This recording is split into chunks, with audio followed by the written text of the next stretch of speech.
78 यहाँ पे चुने हुए हैं, तो वो 5 की जगह पे अभी 8 आ सकते हैं। कि कोऑप्ट उन लोगों को करना है जो चार्टर्ड अकाउंटेंट हो या कॉस्ट अकाउंटेंट हो, एजुकेशनिस्ट हो, मतलब कोई प्रोफेसर टीचर वगैरह जो क्वालिफाइड हो, एडवोकेट हो या लीगल फील्ड में उसका 5 साल का एक्सपीरियंस हो, यहाँ किस एनजीओ में 5 साल का किसी पद पे रहा हो, उनको शहर के लिए कुछ जानकारी हो या विशेषता हो उसको, और यहाँ तो कोई रिटायर्ड चीफ ऑफिसर काउंसिल का हो या डिप्टी कमिश्नर या असिस्टेंट कमिश्नर या कमिश्नर हो, उनको दिया जा सकता है। Finally, Ambernath has got its first ever aqua themed restaurant.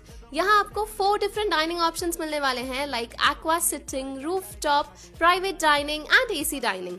Plus यहाँ का ambience इतना unique है that it will directly teleport you to a different country.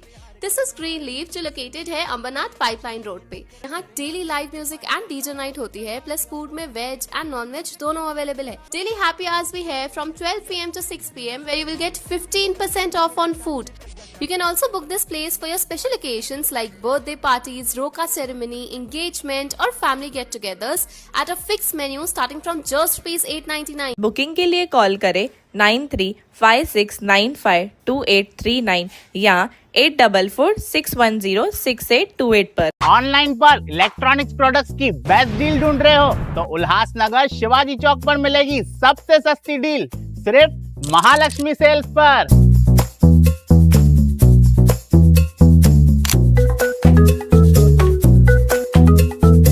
यहाँ पर अवेलेबल है प्रीमियम टीवी, वॉशिंग मशीन,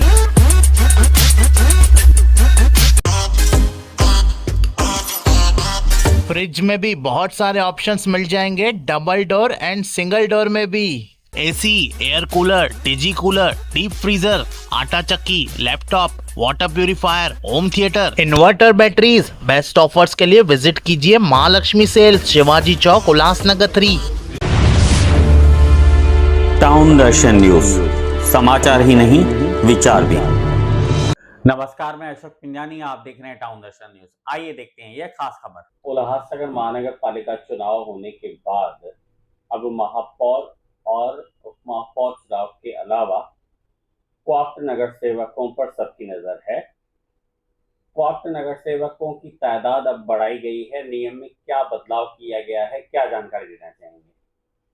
नमस्कार।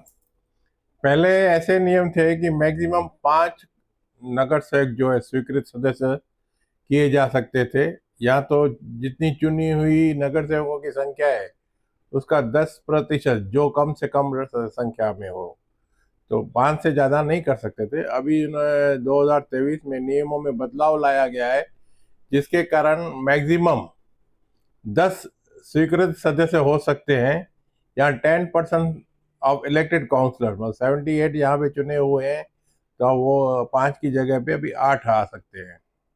नियम क्या कहता है, स्वीकृत नगर सेवक कौन हो सकते हैं? देखिए, नियम तो बड़े ही स्पष्ट है, लेकिन यहाँ पे जो प्रोसीजर तो कोई फॉलो करता नहीं। अगर कमिश्नर रिकमेंड करता है तो महासभा उनको रिजेक्ट करके अपने जो गिने चुने लोग हैं उनको ही कोऑप्ट करते हैं, नॉमिनेट करते हैं। वैसे तो इसमें नियम स्पष्ट कहता है कि आपको उनको कोऑप्ट करना है जो स्पेशलिस्ट हो, एक्सपर्टाइज हो किसी विशेष फील्ड में। यहाँ पे जो हार जाते हैं नगर सेवक, या जिनको अकोमोडेट करना होता है, उनको अपनी मर्जी से यहाँ पे कोऑप्ट किया जाता है, और उसके बाद जब चैलेंज किया जाता है तो चैलेंज करते करते 5 साल निकल जाते हैं, लेकिन नतीजा कुछ नहीं आता। तो जो पहले जो नियम है वो भी आपको बता दूं कि कोऑप्ट उन लोगों को करना है जो चार्टर्ड अकाउंटेंट हो या कॉस्ट अकाउंटेंट हो, एजुकेशनिस्ट हो, मतलब कोई प्रोफेसर टीचर वगैरह जो क्वालिफाइड हो, एडवोकेट हो या लीगल फील्ड में उसका 5 साल का एक्सपीरियंस हो, यहाँ किस एनजीओ में 5 साल का किसी पद पे रहा हो, उनको शहर के लिए कुछ जानकारी हो या विशेषता हो उसको, और यहाँ तो कोई रिटायर्ड चीफ ऑफिसर काउंसिल का हो या डिप्टी कमिश्नर या असिस्टेंट कमिश्नर या कमिश्नर हो, उनको दिया जा सकता है। तो यहाँ पे तो 5 पहले जब चुने जाते थे तो केवल एनजीओ से एक ही कैटेगरी से चुने जाते थे, जबकि अलग अलग कैटेगरी से उनको एक एक करके चुनना है। लेकिन यहाँ पे भेदभाव है और उनको चाहिए नहीं कि कोई एक्सपर्ट उनको मिले, एक्सपर्टाइज का कोई उपयोग हो, परफॉर्मेंस में कोई क्वालिटी इंप्रूव हो। इनके कारण ये जो जिनको खुश करना होता है उन्हीं को ही चुनते हैं। आप क्या कहना चाहेंगे कि इस तरह का जो बदलाव आना चाहिए कि एक्सपर्ट्स आने चाहिए, उसको लेकर लीगली हम क्या कर सकते हैं? देखिए, लीगली तो हम इनके गलत फैसले को ज़्यादा से ज़्यादा कोर्ट में चैलेंज करते हैं। कोर्ट चैलेंज करने के लिए 5 साल में उसका निपटारा नहीं होता। मैंने पिछली बार किया था तो 5 साल तक हाई कोर्ट के ऑर्डर्स होने के बाद, डिस्ट्रिक्ट जज के ऑर्डर्स होने के बाद भी 5 साल तक जज ने निपटारा नहीं किया। तो फायदा क्या उसका, अगर चैलेंज करना है तो इसको इस नियम में बदलाव लाना चाहिए कि जो कल्याण सिविल जज को जो ट्रायल कोर्ट को पावर दिया है वो हाई कोर्ट को पावर देना चाहिए, ताकि उसका जो निपटारा जल्दी से हो और कानून के प्रश्नों पे हो। यहाँ पे जो फैक्ट्स ढूंढने जाओगे तो समय लग जाता है और उसका निपटारा नहीं होता। आज की शहर की परिस्थिति को देखते हुए आपको क्या लगता है, कौन से ऐसे नाम हैं जिनको ख्वाब होके जाना चाहिए या पॉलिटिकल पार्टियों को उन नामों पर विचार करना चाहिए? देखो, डॉक्टर कैटेगरी में से उनको कोई कैंडिडेट ढूंढना कोई मुश्किल बात नहीं है। सभी पक्षों के पास डॉक्टर कैटेगरी के लोग हैं। अगर उससे चुनते हैं तो डॉक्टर जो है हेल्थ डिपार्टमेंट को एक रिफॉर्म्स और बल देने के लिए काफ़ी रहेगा। दूसरा, एडवोकेट या लीगल एक्सपर्ट अगर वो चुनते हैं तो वो उनको महानगर पालिका की कार्य प्रणाली लीगल साइड में ज़्यादा बढ़ा देगा और उसको एक बल मिलेगा।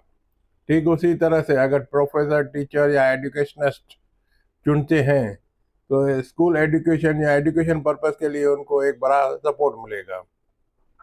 ठीक उसी तरह से अगर आप चार्टर्ड अकाउंटेंट और या कास्ट अकाउंटेंट चुनते हो तो अकाउंट डिपार्टमेंट जो आपका बिखरा हुआ है वो संवर जाएगा।